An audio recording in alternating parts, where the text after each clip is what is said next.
Selam, geldim. Herkese Mehtap Tarot'tan selamlar. Özel danışmanlıklarda en çok sorulan soruyu kolektif bir yorumlama ile geldim. Mehtap ablacığım, bu ilişki yeniden başlamalı mı? Beni seviyor mu? Neler yaşıyor? Zihninde neler var diyorsan akıl okuması bir açılımla geldik. Hanımlar, beyler, çaylarınız, kahveleriniz hazırsa bakalım karşı tarafın enerjisinde neler varmış. 3 kartlık detaylı yorumlama yapacağız ve duygularını da analiz ettiğimiz şöyle keyiflik bir video ile geldik. Bayram hazırlığı tabii ki de ben de bazı videoları yapamadım, yetiştiremedim ama geldik. Çaylarınız, kahveleriniz hazırsa kolektifin en büyük hayrına niyet alıyorum. Bakalım tarot kartları bizlere nasıl bir rehberlik verecek efendim. Hadi bakalım. Ne oluyor, ne oluyor? Kupa beşlisi. Hemencecik geldin buralara. Yorumlarda beni yalnız bırakmadığınız için çok teşekkür ediyorum. Gerçekten hem bana moral oluyor hem de sizin böyle Mehtap Tarot ailesi olarak birbirinizle böyle tatlı destekli yorumlarınız olunca birbirinize inanın çok hoşuma gidiyor. Karşıdaki kişiye bir bakar mısın? Rüya kartı da geldi. Bilinçaltının sembolik dili. Rüyalardaki mesajlara dikkat etme gerekliliği. Sezgisel rehberlik. Peki bunları alacağız, yorumlayacağız. İlk önce bir bakalım anahtar kartlarımızla beraber enerjilerde neler verecek bize. Mukadderat kart. Kadersel zamanlama, kadersel süreçler veya birliktelikler. Sistemin kendi kontrolü dışında işliyor olması ve detay dayattıkları. Kaderden kaçamamak, yazgı enerjisi kuvvetli. Ah, bir karşıdaki enerjiye aydınlanma mı geldi dersiniz, ne dersiniz? Bak şimdi geçmişinde ağır bir kırgınlık var bu kişinin. Hayal kırıklığı mı dersin, travma mı dersin? Kupa beşlisi gerçekten ağır bir durumda. Ne yapıyor? Otomatikman özgürlük isteği içerisine giriyor. Kendi kendine karar verme veya böyle olmayı arzu etme. Dış etkenlerden bağımsız olma, hür ve etkin irade enerjisinde. Karşı taraf demek ki bir şeylerin etkisinde kalıyor. Belki aile olabilir, belki hayatın getirdikleri olabilir. Bir şeylerden dolayı rahat hareket edemediğinin enerjisinde alıyoruz. Belki egosal durumlar. Çünkü burada acaba hani diyoruz ya bu ilişkiye ikinci bir şans vermeli mi? Acaba beni seviyor mu enerjisine odaklandığımız noktada tabii ki de kupa beşlisini baz alarak yorumlamaya devam edeceğiz. Ama alt notalarda bu bilinçaltı notalarından da faydalanacağız. Şimdi karşıdaki kişi belki de kırgınlık, belki hayal kırıklığı içerisinde dediğimiz nokta var ya, işte kupa beşlisi bundan bahseder. Yani kalp kırgınlığından, bazen psikolojik bunalımdan, bazen pişmanlıktan bahseder bize. Hal böyle olunca da enerji aşağılarda oluyor. Keşke böyle olmasaydı dedirten belki de bir enerji içerisinde olduğunu gösteriyor. Ama onun da engel olamadığı kadersel durumlardan dolayı böyle bir şeyler onu geri plana atıyor diyebiliriz bu alanda. Bu kart karşı tarafın seni tamamen unutmuş olmadığını, özellikle yalnız kaldığında, eski anılara döndüğünde ve kendi yaptığı hatalarla yüzleştiğinde içinin burkulduğunu anlatır.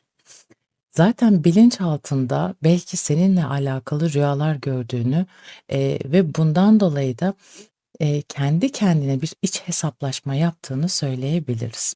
Burada duygusal sahiplenmekten çok kişinin eee, yarattığı böyle bir kayıp alanı var. Bir ağırlık içerisinde. Yani zaten diyor zaten kartın enerjisine baktığın zaman bakar mısın? Yani daha ne yapabilirim? Yani elimden hiçbir şey gelmiyor durumunda. Benim yapabileceklerim bu kadar. Enerjisini veren bir durumda. Bir şeyler var yani seni özlüyor ama özlem adına bir adım atma cesaretine, telafiye veya gerçek bir yüzleşmeye dönmüş durumda değil. Tamamen hayatı olağan akışına bırakmış bir şekilde uzaktan izliyor. Belki onu rahat hareket etmesini engelleyen bir süreç içerisinde, belki farklı bir şehirde veya aynı iş yerindeyseniz bir makam mevkiden dolayı rahat hareket edemediği bir alan içerisinde. Bir şeylere güvenemediğinin hissiyatını çok fazla veriyor. Eee, Böyle kupa beşlisi aynı zamanda senin de aslına baktığın zaman bu ilişkide hala acaba farklı olsaydı diye düşündüğünü ama aslında olanın bitenin senin de ciddi bir duygusal yorgunluk içerisine soktuğunu da hissettiriyor bana. Bu ilişki yeniden başlarsa eski kırgınlıkların üstü kapanmış gibi yapılırsa sanki aynı yara tekrar açılacak enerjisi geliyor. Özgürlüğünüzün bu alanda birazcık daha böyle hırpalandığını ya da birbirinize anlayışsız davranabileceğinizin enerjisi geliyor. Karşı taraf daha böyle bir olgunluk seviyesine gelmiş diyemem bu alanda. Şimdi bu noktada birazcık böyle akrep enerjisi de vardır. Akrep enerjisi su elementinde akrep, yengeç, balık desek de aslında bu kartın enerjisi akrep gibidir. Yani eee, aşırı böyle hassasiyet, alınganlıkların yoğun olduğu bir dönemdir. Böyle bir kaos durumunda olduğu zaman ya da ilişkiyi kaos noktasına getirdiği noktada da kenarıya çekilir ve insanlar nasıl bir tepki verecek ona odaklanır. İşte sizin yaşadığınız da aslında uzaklaşmalar ya da tartışmalar ya da bir şekilde bir araya gelememekler tamamen mukadderat sebebiyle olduğunu kabullenmiş bir kişi var karşımızda. Devam edelim bakalım. Yani aynı şekilde bu ilişki noktasına geldiğin zaman sende de zaten bir psikolojik yorgunluk vardır. Ne oluyor? Bir nasıl diyeyim? Senin de isteksizliğin çok yoğun olabilir bu durumda. Kılıç beşlisi. Evet. Yani şöyle zihinsel olarak dağınık olduğunu söyleyebilirim Kılıç Şövalyesi'nde. Ne oluyor bu alanda? Odaklanamıyor. Bir beklenmedik bir olay karşısında, bir değişiklik yaşandığı alanı fazlaca veriyor bize. Bu alanda birazcık da şövalyede böyle Oğlak, Kova enerjisi alabiliriz. Fakat şöyle söyleyeceğim, bu kişi sana dönmek istese bile bunu dürtüyle değil de daha çok böyle, ımm, mantıken değil de daha çok duygusal bir dürtüyle, olabilecek, adımı olabilecek diyebilirim hayatım. Çocuk, yaralı geçmiş. Ay, Allah'ım yarabbim bitmiyor şu geçmişler, travmatik durumlar, ya da, işte, ne bileyim, kötü hatıralar bitmiyordu. Karşılanmamış sevgi ihtiyacı, oyun ve neşenin bastırılması. Yani hep bir şeyin arkasına saklanmak neydi yani? Gideceğim artık şey okuyacağım ya, psikoloji okuyacağım. İlişki danışmanlığı kenarıya bırakacağım. Gideceğim şeyi okuyacağım, psikoloji okuyacağım vallahi. Maske. Otomatikman zaten bir farklı travmatik durum varsa maske takması çok olası. Hakikati saklamak, maske takmak, olanı olduğu gibi yansıtmamak, bazen mutsuzluğu gülümseyişle süslemek. O kadar güzel anlatıyor ki aslında duyguları. Kılıç Şövalyesi'nin enerjisine de geleceğiz. Şuraya koyalım. Pıt pıt.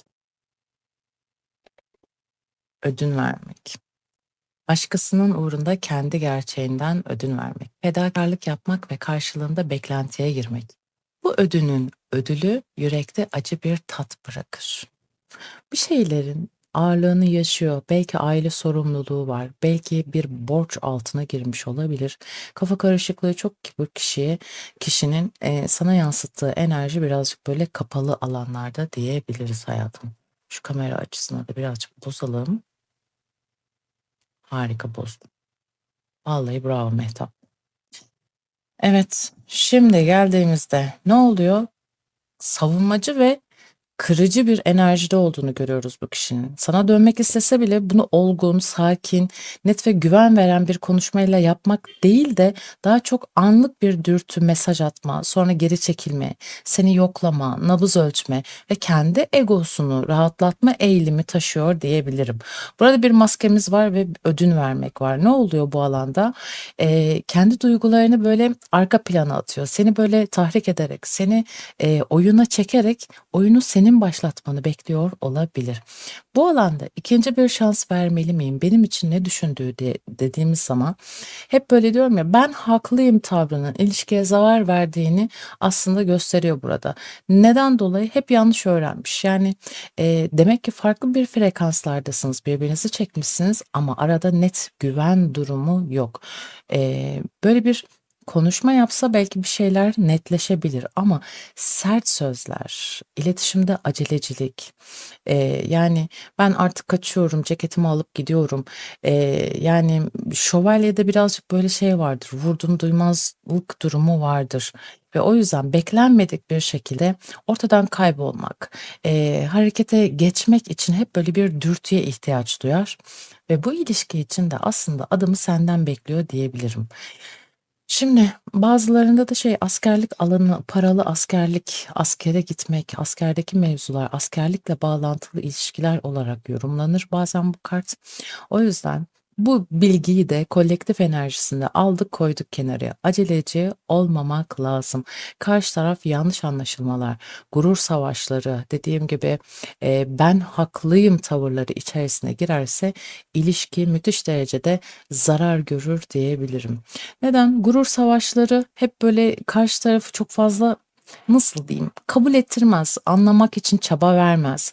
Hep böyle kendisi pohpohlansın, efendime söyleyeyim, sadece onun dedikleri olsun diye böyle bir çaba içerisindedir. Şimdi geldiğimiz noktada bu yüzden onun sevgisini sadece bir mesajla, bir merakla ya da ani bir dönüşle ölçmemen gerekir hayatım. Çünkü bu kartta dönüş enerjisi varsa bile tutarlı bir dönüş gibi değil, kontrolsüz, yarım, düşünülmeden yapılmış ve sonra yeniden karışıklık yaratacak bir hareket enerjisi getiren bir durumda açık olmadığını görüyoruz. Önceki, ilişkilerinden bu birlikteliğe taşımak istediği bazı kalıplar olduğunu görüyoruz. Bunları karşı tarafın yıkması lazım. Bakış açısını birazcık değiştirmesi lazım. O psikolojik bunalımdan, kalp kırgınlıklarından, travmatik geçmişinden birazcık kurtulması gerekiyor ki aynı duyguyu, aynı enerjiyi sana da yansıtmasın. Sen de yaşamak istiyorsun bu hayatı tabii ki de keyifli bir şekilde. Bu bir aşk olabilir, arkadaşlık olabilir. Sonuç almak için mücadele verdiğin bir birliktelik neyse bununla beraber keyifli bir alana ilerlemek tabii ki de insanlar ister. Kim istemez ki? Devam edelim şöyle. Birazcık hızlı bir açılım oldu biliyorum. Ama dediğim gibi keyiflik bir açılım efendim. Genel enerjilere bakıyoruz. Karşı tarafın yalnız kafa koluna gelme, oyunlarına gelme. Birazcık böyle farklı bir yoklayış çekebilir. O yüzden farklı bir alana gelmesini bekle hayatım. Devam edelim bakalım. Asılmış adam. Hoş geldin. Görüyor musun nasıl durduruyor her şeyi? Nasıl oyunu kendi lehine çeviriyor? İkinci bir şans vermeli miyim acaba ne oluyor diye düşünürken karşı taraf da bambaşka bir durumlarda, bir bakış açısı değişikliği, ister istemez askıya alınan durumlar. Değil mi? Ah ah ah ah.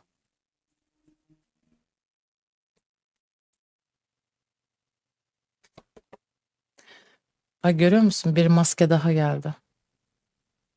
Toplumsal uyum için neymiş? Takınılan sahte yüz, gizlenen gerçeklikmiş gibi yapmak. Bak, dikkat et. Dikkat et, tehlikeli geliyor. Nabız ölçüyor. Efendime söyleyeyim, yer misin yemez misin kontrol ediyor. Bak, dikkat et. Bu uyarıları her zaman yapmam. Peş peşe geldi maskeler. Hesap sormak istediğinde de sen bana karışamazsın durumunda. Ama alt notalara baktığımızda hep böyle kendi hayatına ödün vermiş ya, sanki senden çıkartmaya çalışıyor bunun faturasını. Dikkat et. Kale. Sağlam bir duruş, kararlılık, kendinden emin olmak, kale gibi sağlam hissetmek, güçlü ve istikrarlı bir yaklaşım. Vay, çok dikkat et. kişi şimdi gökyüzü enerjileri birazcık sert, özellikle, ilerleyen süreç içerisinde. Zaten, özel danışmanlıklarda sürekli bahsediyorum. Mayıs ayı bir bitsin, bekleyin. Haziran'ın ilk haftası da sakinlikle geçsin. Ondan sonra, konuşmalarınızı yapın. Bak, bu karşıdaki kişi bir korku içerisinde olduğunu bize açıkça gösteriyor. Bir gerçeğin açığa çıkması veya tehlikeli bir duruma karşı duyulan endişe, kaygılı olma, tedirginlik, kaybetme korkusu. İkinci bir şans vermeli miyim diyorsun ya, bence iyi bir analiz etmek lazım. Bu belli bir aydınlanmalar içerisine girmiş olabilir fakat net bir adım olmadığını söyleyebilirim. Şimdi bu ilişkinin şu anda hareket değil, daha çok böyle durma ve gerçeği görme sürecinde olduğunu söylüyor aslında bu asılmış adam kartı. Bu kart sana hemen yeniden başlat demez tatlım. Aksine aynı yere, aynı bilinçle dönersen yine aynı acıyı yaşarsın diyor. Yani burada gerçek olmayan bazı şeyler var. Şimdi burada kader ilişkisi askıya alınmış gibi. Çünkü iki tarafın da geçmişe başka bir açıdan bakması gerekiyor. Senin için bu kart onu böyle beklerken kendinden vazgeçmemen gerektiğini gösteriyor. Belki de bu karakter senin güçlü duruşuna aşık oldu ya da bu yönüne çekiliyor diyebilirim. Karşı taraf çünkü bir şeylerin endişesini, korkusunu yaşıyor aynı zamanda. Bir gerçeğin açığa çıkması. Bu neden? Demek ki senden gizlediği bazı durumlar var ya da senin hakkında dönen bazı gerçekler var. Bunların senin, kulağına belki de gelmesini istemiyor. Bunlar için, eee, hayatından çekilmiş de olabilir. Bir tedirginlik yaşadığı aşikâr karşıdaki kişinin. Bu kart zaten bekle enerjisini verir. Ne dedik? Kendinden vazgeçmemen gerekiyor. Karşı taraf içinse sevgi varsa bile bunun bedelini, sorumluluğunu ve fedakarlığını gerçekten anlayıp anlamadığını sınanıyor gibi diyebilirim. Şu an görünen tablo aslında şu: o içsel olgunluğa henüz ulaşmış durumda değil. Geri dönüş ihtimaline gelirsek, kartlar aslına baktığında tamamen kapalı bir kapı göstermiyor. Fakat gelen enerji böyle sağlıklı bir barışma ihtimali vesaire gibi değil de yarım kalmış durumların tekrar yoklaması şeklinde. 27 Mayıs itibariyle özellikle 29 Mayıs arasında böyle bir sessizlik, içe çekilme, gurur ve bekleme enerjisi güçlü gözüküyor. 1 Temmuz'la 14 Temmuz arasına karşı tarafın ani bir iletişim, sosyal medya üzerinden yoklama, kısa bir mesajla seni düşündüğünü belli eden dolaylı bir hareket gibi gözüküyor. Hikayene bakar veyahut da Instagram'dan bir resmini beğenir gibi gibi gibi. Ancak bu hareket İlişkiyi yeniden başlatmak için yeterli ve güvenilir olmadığını gösteriyor. Temmuz ortasına kadar gelecek bir adım olursa bunun arkasına net bir plan değil, özlemle karışık huzursuzluk gibi hissettiriyor bana. Maskeler, işte semboller, özgürlük ihtiyacı, ödün vermek, burada büyük bir sınav mesajı da var. Bunlara dikkat etmek lazım. Dediğim gibi,